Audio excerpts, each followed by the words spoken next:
Então, boa tarde, gente. Vamos iniciar, então, nosso último encontro do nosso projeto, né? Ciclo do Saber EQ. Então, hoje eu vou conversar um pouco com vocês sobre um tema que me motiva bastante, que é sobre a elaboração de artigos científicos. Para quem não me conhece, né? Talvez nós tenhamos aí conosco gente de fora da Unipampa ou até mesmo de outros cursos da Unipampa. Meu nome é Gabriela, né, Rosa, e eu sou professora no curso de Engenharia Química da Unipampa e também dou aula em 2 cursos de mestrado que nós temos aqui na Unipampa. Então, esse tema de hoje, ele tem bastante a ver com um outro webinário que eu dei há umas semanas atrás, que foi o webinário sobre a importância da pesquisa científica na formação, né, do aluno. Então, para vocês terem ideia, que é uma área que eu gosto de falar bastante, assim, que eu trabalho bastante também, então, por isso, a iniciativa de conversar com vocês sobre isso. Bom, a primeira reflexão que eu queria fazer com vocês, não sei se todo mundo é da graduação, né? Mas se tiver mestrandos, doutorandos, já passaram por isso em algum momento, em que momento, né, durante o curso de graduação, a gente se depara com o desafio de escrever algum texto científico, né, pela primeira vez? Quando que esse desafio aparece, então? Então, depende muito da pessoa e da trajetória dela dentro do curso, né? Mas, com certeza, em algum momento vai ter esse contato, pode ser lá no TCC, já no final do curso, né? Que é uma linguagem mais científica, e aí relacionado, então, com o ensino, também com o ensino em muitas disciplinas, pelo menos na engenharia química, né? E é comum nos cursos de engenharia termos muitas práticas, então, dessas práticas a gente tem muitos dados para avaliar, e uma das metodologias que a gente utiliza até para instigar os alunos, né, a aprender a escrever, tratar dados, é a escrita de artigo científico. Então, nas aulas práticas de laboratório da engenharia química, a gente tem isso bem forte, né? E também, né, para aqueles que se envolvem com a pesquisa científica, né, se forem ICs ou ITs, né, de inovação tecnológica, também provavelmente vão se deparar com esse desafio. E também, em alguns casos dos projetos de extensão e ensino, acaba também tendo que escrever, né, com essa linguagem. Bom, como é que o aluno vai aprender a escrever, né? Daí eu fiquei pensando na minha cabeça. Bom, no primeiro semestre, né, pelo menos da engenharia química, né, e de alguns outros cursos de engenharia do campus Bagé, né, bem no início do curso, tem uma cadeira que é PAC, né, que a maioria de vocês aí que são da engenharia química já devem ter feito. Mas PAC é uma cadeira, né, produção acadêmico-científica, que se tem só 2 créditos, né, e aí eu fui até olhar a ementa dela, né? Ela se propõe, então, a, né, desenvolver a leitura, a compreensão de textos, definição de estrutura de textos, produção acadêmico-científica, escrita e oral. Super importante, né? E só que se a gente for olhar 2 créditos, né, numa grade inteira de um curso de 5 anos, é muito pouco. Então, dá para fazer uma analogia, né, que, na verdade, quando a gente nasce, né, fiquei pensando, né, de um bebê quando nasce, ninguém sabe, né, ler, escrever, tudo são habilidades e é um processo de aprendizagem. Então, não vai ser com a cadeira de PAC que vocês vão conseguir descobrir como que faz e aprender, de fato, como que faz para escrever, né, numa linguagem acadêmico-científica. Isso não é suficiente. Então, essa minha fala é no sentido de alertar vocês que esse processo de aprendizagem é muito da prática. Então, autodidata também, né? Porque é praticando e praticando e errando. Não é uma receita de bolo, e isso que eu vou falar hoje para vocês, né? Talvez alguém fale, ela vai ensinar a escrever um artigo. Não, não tem como ensinar, né, em 1 hora a escrever um artigo. Mas, assim, a minha fala vai ser no sentido de fazer vocês refletirem e também dar algumas dicas, assim, que eu acho que ajuda e esclarece um pouco. Então, quais são as possibilidades, né? Quando eu vou escrever esse tipo de linguagem, para onde que eu vou escrever, onde que eu vou mandar o meu trabalho? Então, a gente tem várias situações, né? A gente tem trabalhos que são publicados apenas na forma de resumo simples. Nós temos uma forma um pouco mais expandida, maior, que é o resumo expandido. Depois nós temos o artigo completo. E aí sim, o artigo completo, a gente pode falar que existem congressos que, né, tipo, publicam artigos completos, e existe também o artigo completo que pode ser enviado para uma revista, né, um periódico específico de uma área que a gente trabalha. Quando a gente fala da redação científica, não basta apenas pensar, eu tenho que verificar a formatação desse trabalho, a estrutura, né? Na verdade, a gente precisa que essa escrita seja acompanhada por vários outros elementos, né? E um pouquinho de cada um desses elementos que eu vou conversar aqui com vocês hoje. Bom, nos artigos, então, nos artigos que eu digo mais voltado para a parte, né, de um artigo completo, que pode ser enviado, claro, tanto para um congresso quanto para uma revista especializada. A gente tem esses artigos se dividindo em 3 classificações, tá? A primeira classificação é aquele artigo de revisão. Não sei se vocês já tiveram a oportunidade de ler algum, né? Escrever eles é um desafio bem grande, porque tu precisa ler muito para construir esse artigo. Um artigo de revisão é aquele artigo que faz um apanhado de todo o avanço que tem em determinado assunto, né, desde um histórico lá, pode ser mais recente, ou pode ser, né, de mais antigamente até a presente data, mas tudo que a gente tem relevante naquela área. O segundo tipo é o tipo mais comum, que é o tipo que a gente geralmente escreve. A gente geralmente escreve que eu falo que na engenharia, os artigos que os alunos escrevem nas disciplinas práticas de laboratório. É um artigo que é um estudo de caso. Então, é um artigo que a gente fala que é um artigo original, porque ele não pode ter sido publicado previamente, e ele é construído a partir da coleta de dados experimentais, tá? E o terceiro tipo é um tipo de artigo mais novo, assim, que não existe há muito tempo, que é um artigo de revisão bibliométrica, que está super em alta, né? E o pessoal está publicando muito mesmo esse tipo de artigo, que é aquele que mostra, através de um estudo quantitativo, tudo que está acontecendo numa determinada área. Então, por exemplo, eu vou começar a trabalhar com secagem de um resíduo. E aí, antes de ir para o laboratório, fazer experimentos, eu vou ler, fazer uma revisão, né?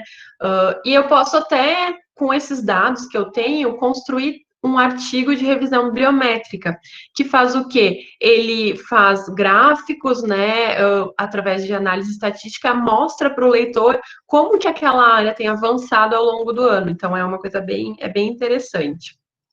Bom, quando a gente fala lá do artigo, que é o mais usual para a gente, artigo original, né, de dados coletados, existe um tipo de formato, né, que a gente fala que é o INRAD. Então, claro que vocês talvez já tenham visto, já tenham lido, é sempre uma construção sequencial, né, que é a introdução, metodologia, resultados, mas essa lógica, ela é baseada em um tipo de escrita, né, específico lá. Na verdade, vem do inglês essa sigla, né? Mas a gente pode usar ela serve para a gente também em português, porque seria a introdução, onde eu tenho que colocar qual questão foi estudada e por quê, os métodos, como que o problema foi estudado, os resultados, quais foram os achados, né, os avanços, e aí o que esses avanços eles significam. Então, essa discussão dos resultados. Muitas vezes a gente precisa fazer isso junto, né? Resultados e discussão, na maioria das revistas da nossa área, assim, de engenharia, é um capítulo único, né? No que tu apresenta o resultado, tu já discute ele. Bom, se a gente está falando em um artigo científico, que é baseado num texto científico, uma das coisas que tem que estar bem clara, assim, é que a linguagem precisa ser clara e precisa, né? As frases precisam ser curtas, e aí eu coloquei um exemplo aqui para ilustrar para vocês, né? Por exemplo, a taxa de secagem apresentou aumento muito grande. Não, né? Eu não vou ficar fazendo esse blá blá blá para explicar, né? Não, a taxa de secagem aumentou. Depois, quanto foi esse aumento? Se eu vou fazer uma análise estatística, então eu vou complementar essa discussão. Mas tenham cuidado, assim, porque uma escrita de um artigo científico, ela precisa ser bem enxuta, tá? ainda mais enxuta se vocês forem escrever, por exemplo, para uma revista em inglês, né? As revistas especializadas, no inglês a gente já tem isso, né? Que as frases são menores, são mais curtas, então fica ainda diferente, assim, do que a gente está acostumado a ver nos nossos textos, enfim, relatórios e outras coisas. Bom, quando vocês têm lá, de repente, estão desenvolvendo uma pesquisa de iniciação científica, aí tem uns dados, né? Conversaram com o orientador, esses resultados foram interessantes, vamos mandar para uma revista ou vamos mandar para um congresso, né? Para o congresso é mais tranquilo, né? Porque você vai escolher um congresso na sua área, ou de uma grande área, tipo engenharia química, e aí vai submeter. Mas se os dados forem, né, corresponderem a um avanço significativo para aquela área de conhecimento, talvez vocês possam ter a oportunidade de escrever um artigo para uma revista, né? E aí que entra como que eu escolho uma revista, né? Então, uma dica seria, de repente, se o avanço, se o incremento é pequeno, vou escolher uma revista de menor fator de impacto. Fator de impacto é um número que indica para o leitor, né, para o público, qual é o status, na verdade, como que essa revista é cotada, né? Se ela tem muito acesso, se não tem acesso, se ela é muito citada, se não tem muita citação. Isso é um número, né, que é gerado anualmente, geralmente eles atualizam a todos os anos, e quanto maior o fator de impacto, então, mais difícil de publicar, vamos dizer assim, né? Se aquele avanço que tu teve na pesquisa for maior, aí já dá para considerar mandar para uma revista de maior fator de impacto, então. Lembrando que aqui a gente está falando muito de avanço científico, né? Mas muitas vezes, até eu já tive um aluno que estava no TCC e os resultados dele foram tão interessantes que deu uma geração de uma patente. Então a gente não pôde publicar, né? Não podia publicar nem em congresso, nem em revista, os dados até que tivesse essa proteção intelectual daquilo que foi desenvolvido no trabalho. Então, atentem também para isso, para a questão de patente, porque aí a gente não pode tornar público aquele conhecimento antes, né? Bom, coloquei aqui um esqueleto de um artigo, tá? Então, basicamente, um artigo é constituído por um título, né? Exatamente nessa sequência. Um resumo, palavras-chave, introdução, metodologia, resultados e discussão, conclusão e referências bibliográficas. Vou falar um pouquinho de cada um para vocês, tá? Mas não é com o intuito assim de, ok, aprendi a escrever artigo. Não, é mais umas dicas mesmo. Muitas coisas eu acho que os alunos talvez já tenham ouvido de mim, né? Principalmente quem já fez laboratório de engenharia química. Por exemplo, sobre o título, né? O título ele precisa valorizar o artigo, explicitando o seu diferencial, a sua novidade, deve ser escrito de forma clara, objetiva, direta, precisa ser curto, então, às vezes a gente fica escrevendo, o efeito da temperatura, do pH, não, né?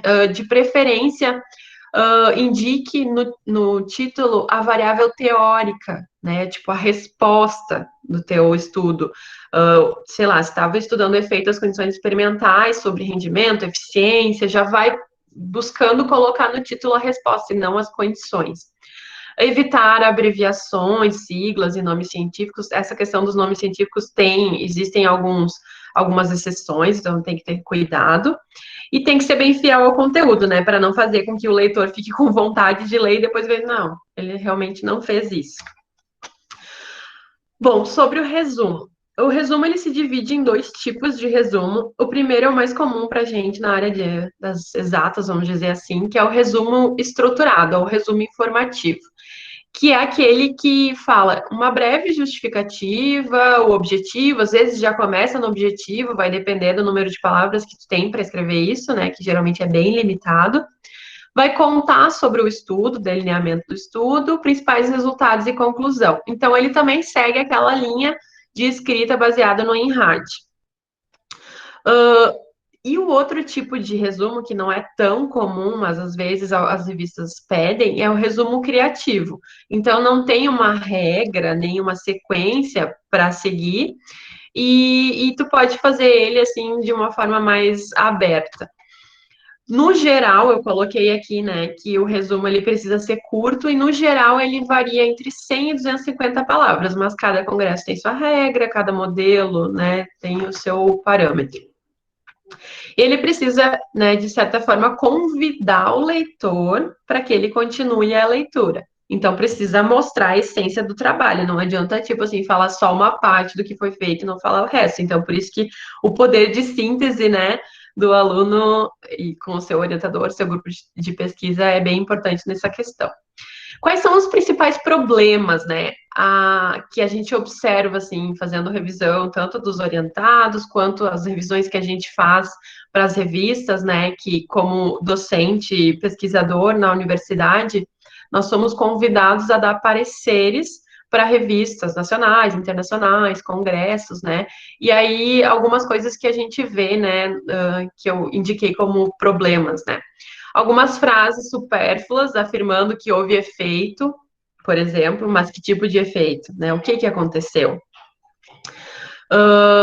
Outra, valorize seus resultados, mas não necessariamente inclua todos os valores, né?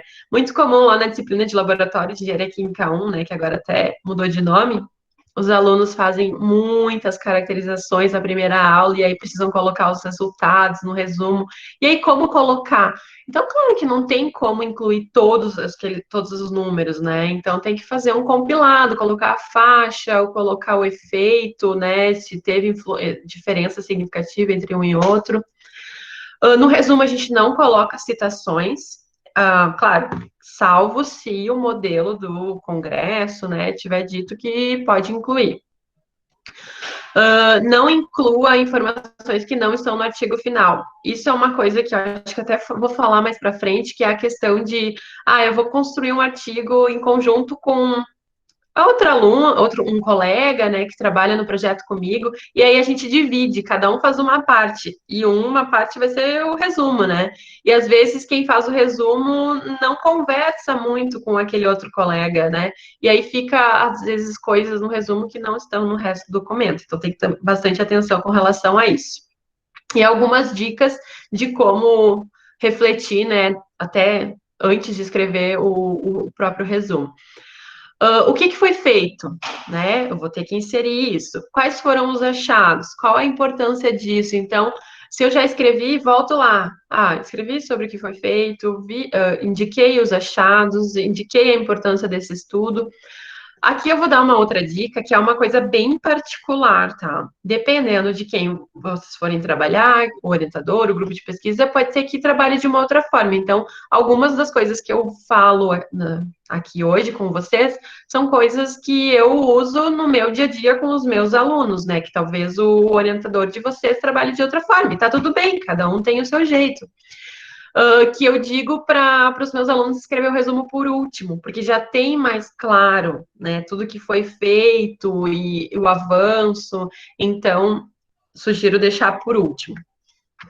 Nas palavras-chave. Nas palavras-chave, para que elas servem, na verdade? Elas servem para aumentar o alcance do artigo de vocês quando forem feitas buscas nas plataformas de buscas de trabalho, né? Então, ela precisa conter palavras que têm relação com o artigo de vocês, mas que não estão no título. E aí é o maior problema que a gente vê, tipo, aquele assunto, né? As palavras do título, que geralmente são as mais importantes, estão tão na cabeça, na nossa cabeça, que a gente acaba usando essas palavras nas palavras-chave, mas não pode fazer, tá? Então, tem que tentar usar sinônimos, mas que não estejam explícitas no título.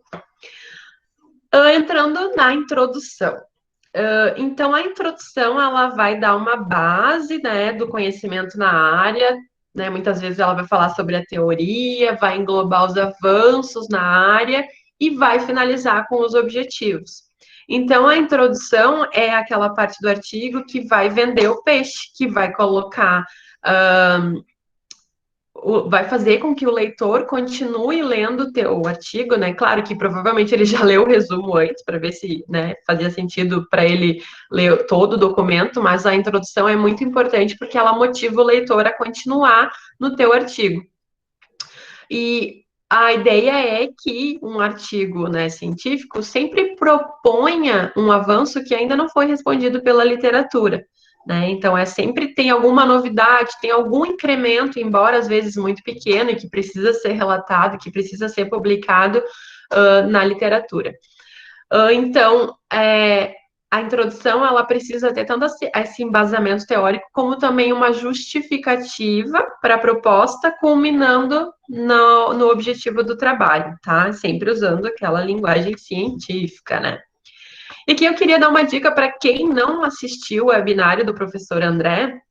O professor André, ele falou sobre revisão bibliográfica, por que fazer, como fazer, onde buscar. Foi um webinário muito legal, que está lá no canal do Saber Aqui do YouTube, então eu aconselho vocês a assistirem, né? Além de, tipo, parece que vai falar sobre revisão bibliográfica, mas a revisão bibliográfica, ela tem tudo a ver com a introdução, né? Porque no artigo, claro, a gente não vai fazer uma super revisão, a gente vai fazer uma introdução que engloba uma revisão bibliográfica, mas de uma forma muito mais enxuta.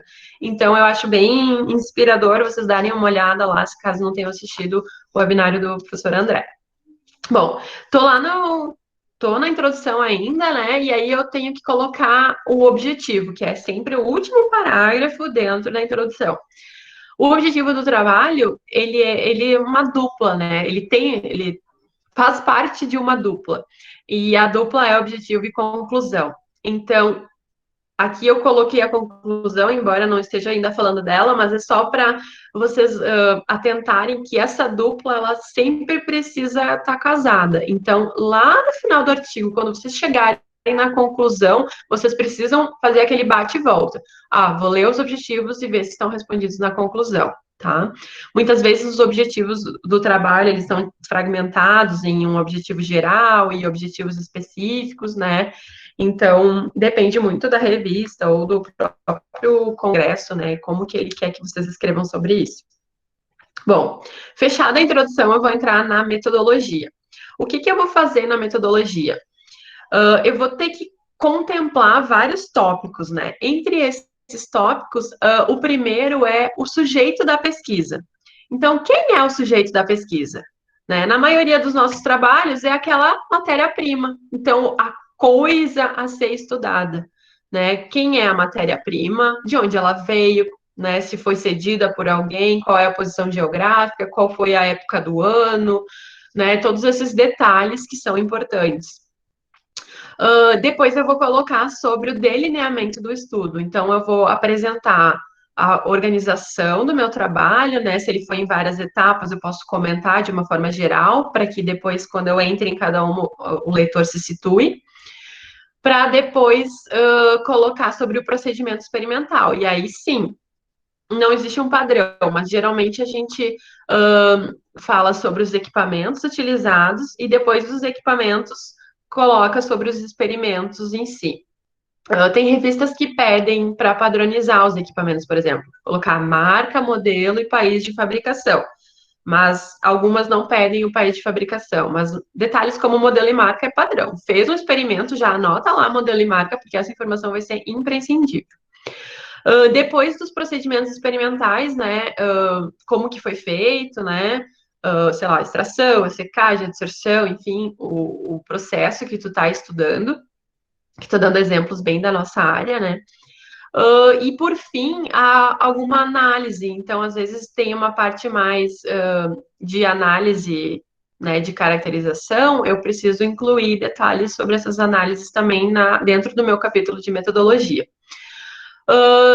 Depois, se teve, né, resultados que foram analisados com uma base estatística, se fez algum teste estatístico, se usou algum software, se usou alguma equação para estimar que não seja uma equação né, tão trivial, eu vou incluir também isso na análise dos dados dentro da metodologia. Então, pode ser lá um capítulo metodologia de cálculo, um subcapítulo metodologia de cálculo, ou posso colocar no texto corrido mesmo.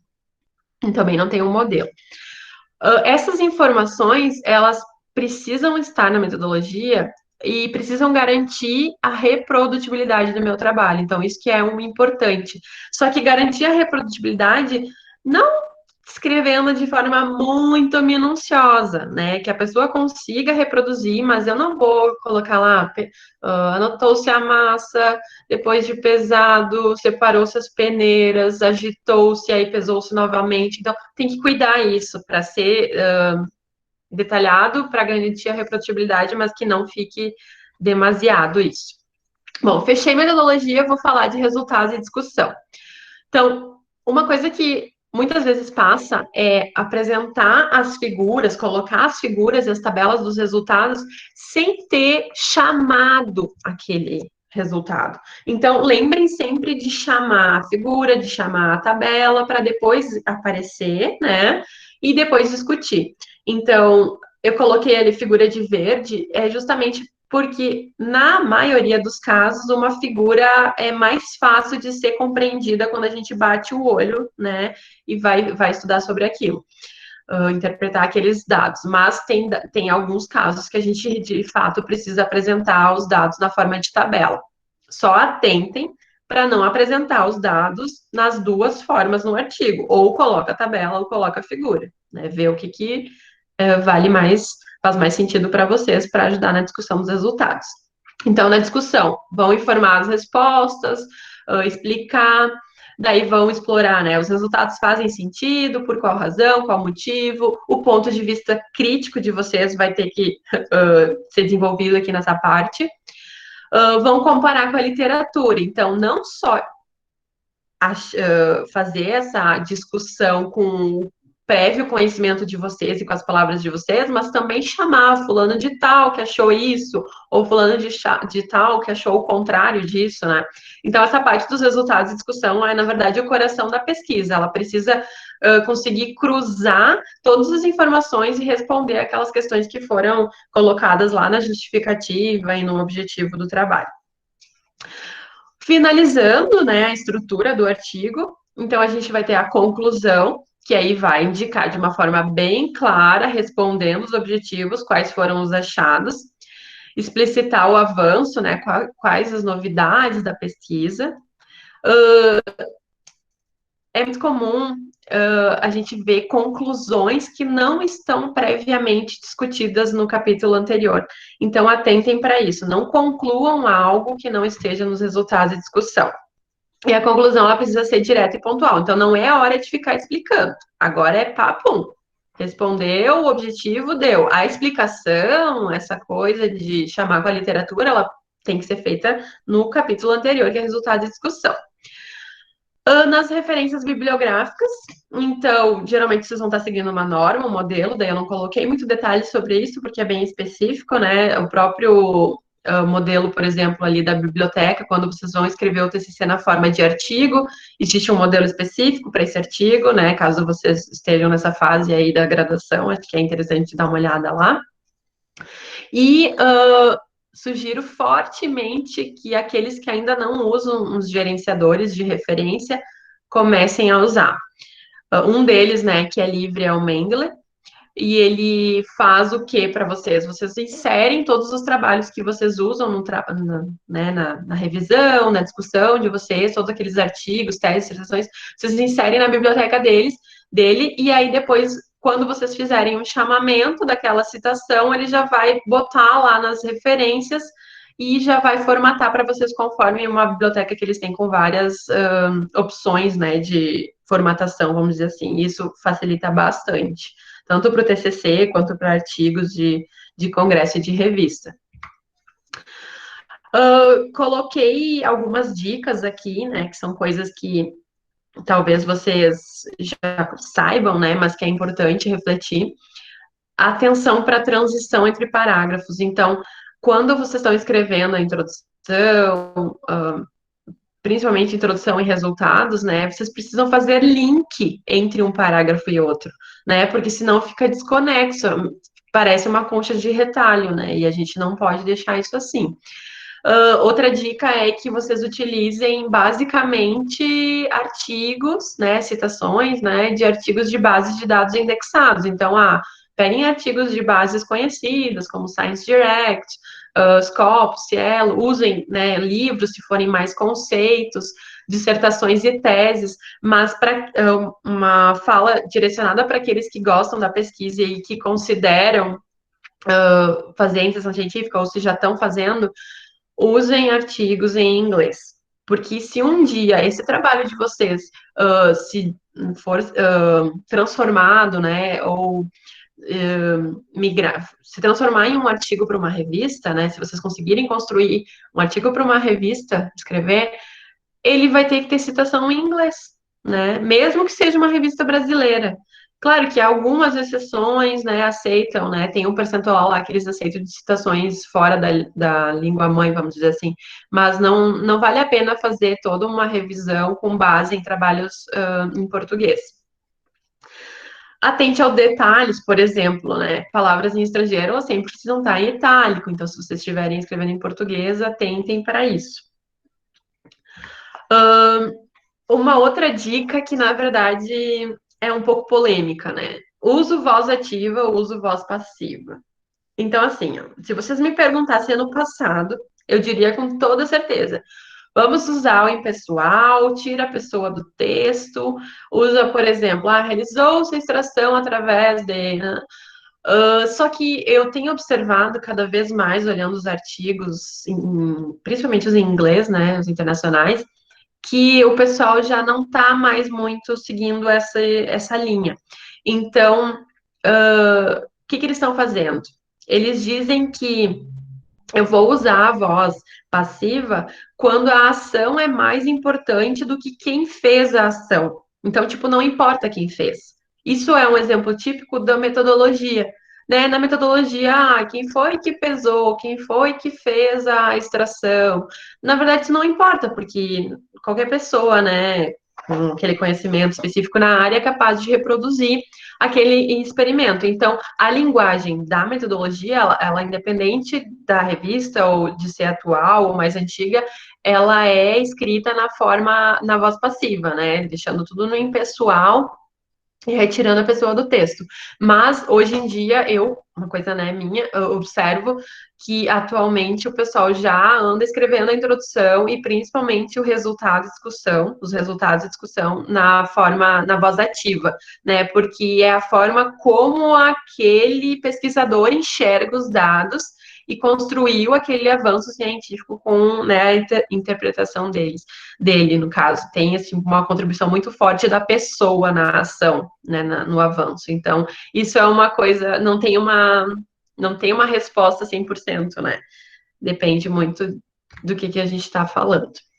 Bom, já indo para o final, gente, eu coloquei aqui para vocês uma fotinho, né, de uma rubrica. Para quem não conhece rubrica é como se fosse um checklist que os professores usam, não só os professores, né, mas as revistas para onde a gente, em várias revistas que a gente dá parecer e que a gente manda trabalhos, eles têm um checklist também para verificar e dar um guia, né, na revisão, fazer uma guiada na revisão dos artigos.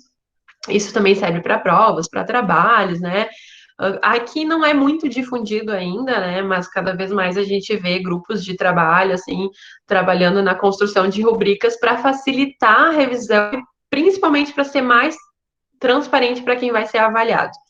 Então, aqui tem um exemplo de rubrica dos artigos de laboratório de engenharia química que a gente usa, eu e os outros professores, né? Acho que todos os laboratórios hoje em dia estão usando esse guia, então depois vocês podem dar uma olhada mais de perto, se quiserem. E ali na primeira coluna teria o que seria o excelente, né? O excelente seria aquele artigo que contemplou todos os quesitos, tanto, né, dentro do título, dentro do resumo, da introdução, de materiais e métodos.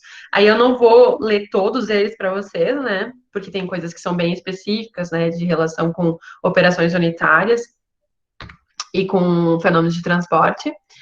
Tem também a parte de resultados e discussão, conclusão, a própria parte de gramática, pontuação e formatação. Então, acho que quem tem interesse assim, em escrever artigo científico pode dar um auxílio, assim, dar uma olhada nessa rubrica. Bom, escrevi um artigo, né? Vou mandar para um congresso agora na pandemia, então tem um monte de congresso online acontecendo, né? Acho que é uma oportunidade bem interessante, assim, para vocês se envolverem com uma atividade relacionada à universidade.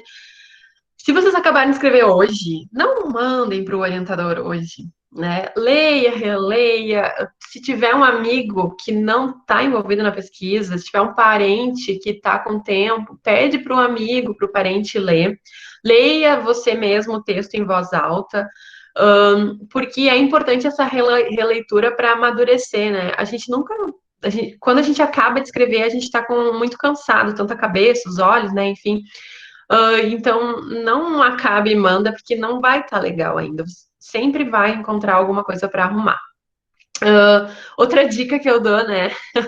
E aí até já tenho comumente usando, eu venho usando isso comumente com os meus orientados, é não enviar nada sexta de noite para o orientador. Ah, acabei na sexta, vou mandar. Não, o orientador também tem vida social, né? Tem família, então deixa descansar no fim de semana, de repente no domingo dá mais uma lidinha, manda no domingo de noite, manda na segunda-feira de manhã, né? Que aí o orientador já vai olhar lá, já vai estar iniciando a semana com o teu artigo bem no primeiro e-mail ali recebido, de repente já se empolga e já lê, né? Então, assim como vocês não querem se envolver com o artigo no fim de semana, provavelmente o orientador de vocês também não vai. Coloquei algumas dicas de publicação durante a graduação. Então, aqueles que já estão, de repente, trabalhando em algum projeto, né, e estão meio desmotivados, porque veio a pandemia e tem alguns dados, provavelmente vamos ter o CIEP na Unipampa, tá? O CIEP, ele está previsto para acontecer em novembro, mas depende na verdade, do calendário acadêmico, né, começar em agosto, ia começar no início de agosto, parece que agora começa no meio de agosto, então vamos aguardar, vai ser online, né, um CIEP, essa é a ideia. Esse ano a gente tinha previsto o COBEC, que é o maior congresso, né, de engenharia química, ele foi transferido para o ano que vem, então a chamada para publicação de artigos ela vai reabrir e quem tiver, né, vontade de mandar trabalho vai ter essa possibilidade. E o legal é que ele vai acontecer em Gramado, então é relativamente perto para a gente, né? Também vai ter um outro congresso, esse ano, que é o Congresso Online de Engenharia Química, que tem a possibilidade também de publicação, então é em novembro, né? Então fiquem atentos. Outros congressos inúmeros, né, que a gente recebe propaganda, alguns bem específicos da área, então fiquem ligados se tiverem essa motivação, essa vontade. Uma outra observação que eu queria colocar para vocês, mesmo que vocês estejam mandando trabalhos para congressos, né, atentem sempre para trabalhos inéditos, né? Claro que às vezes a gente coloca uma variável mais, faz uma resposta diferente, né? Muda alguma coisa, mas não tentem, né, fugir daquela coisa de publicar o mesmo trabalho em diferentes congressos. Nem preciso comentar sobre revista, né? Então, uma coisa que às vezes os alunos têm, não sabem, né? Não conhecem, é que a gente pode sim pegar um artigo de um congresso e transformar ele para um artigo de revista. Ele vai ser uma versão melhorada, né, com mais dados, uma análise mais criteriosa, e aí a gente pode submeter para uma revista. A gente não pode fazer ao contrário. Bom, quero publicar em uma revista científica. Qual que é a primeira coisa, então? Eu tenho um avanço científico considerável que justifique uma publicação em uma revista científica? Ok, tenho. Então, eu vou escolher a revista. Vai ser uma revista brasileira? Vai ser do exterior? Vai ser em português? Vai ser em inglês? Mesmo as brasileiras, a maioria é em inglês hoje em dia. Tem custo ou não tem custo para submeter? Algumas cobram até para submeter, outras cobram só para publicar depois que está aceito. Então, atentem para isso antes de fazer, né, a formatação e ter aquele gasto de energia focado para uma publicação específica, né? Outra coisa é que quando a gente escolhe a revista, a gente, no mínimo, tem que citar aquela revista umas 2 vezes no trabalho, né? Porque aquilo ali é como, é como se fosse no checklist do editor lá, quando ele recebe, citar ou não, incluída a citação da própria revista no trabalho. É uma forma deles aumentarem também o fator de impacto da revista, né? Que é um pouco contraditório. Classificação. Qualiscap, existe duas classificações, né? O fator de impacto eu já falei para vocês, que é um número, né? E aí, quanto maior, maior o impacto, o alcance dessa revista, mais difícil de publicar, mas também, né, muito mais relevante. Tá no site da revista sempre. E a outra classificação é o Qualis Capes, que está lá no site da Capes, na plataforma Sucupira, e aí tem lá, dependendo da área que se trabalha, tipo engenharia química dentro de engenharia as dois, e aí tem ali essa informação. Alguém escreveu aqui que provavelmente vai ter o Congrega da Urcamp, que também é bem legal, né? Então a gente geralmente manda trabalhos.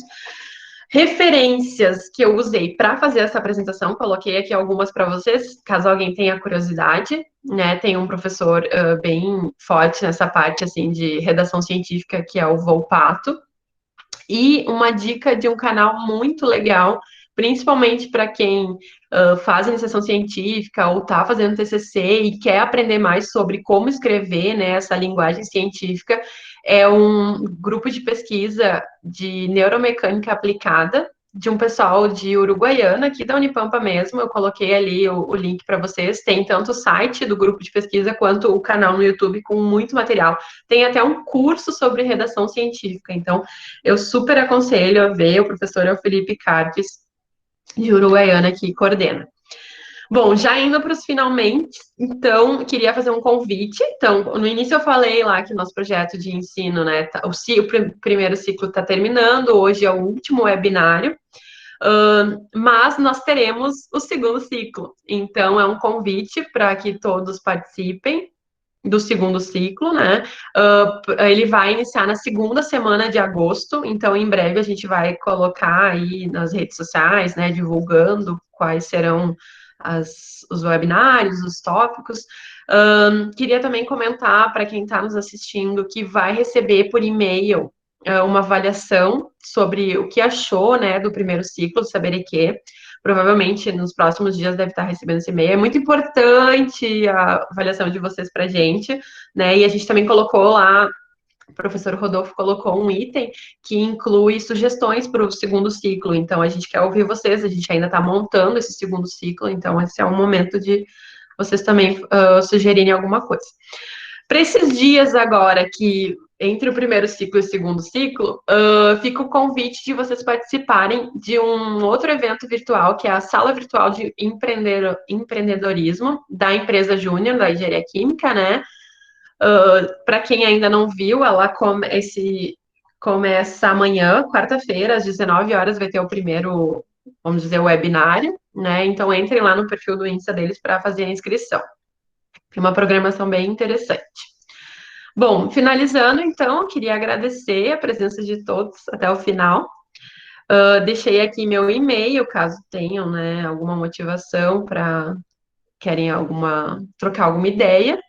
Sigam também a página do grupo de pesquisa Engenharia de Processos e Sistemas Particulares, que eu coordeno, né, junto com outros professores e vários alunos. Então, ali a gente coloca um pouco das nossas pesquisas. Então, entrem lá para conferir, por favor.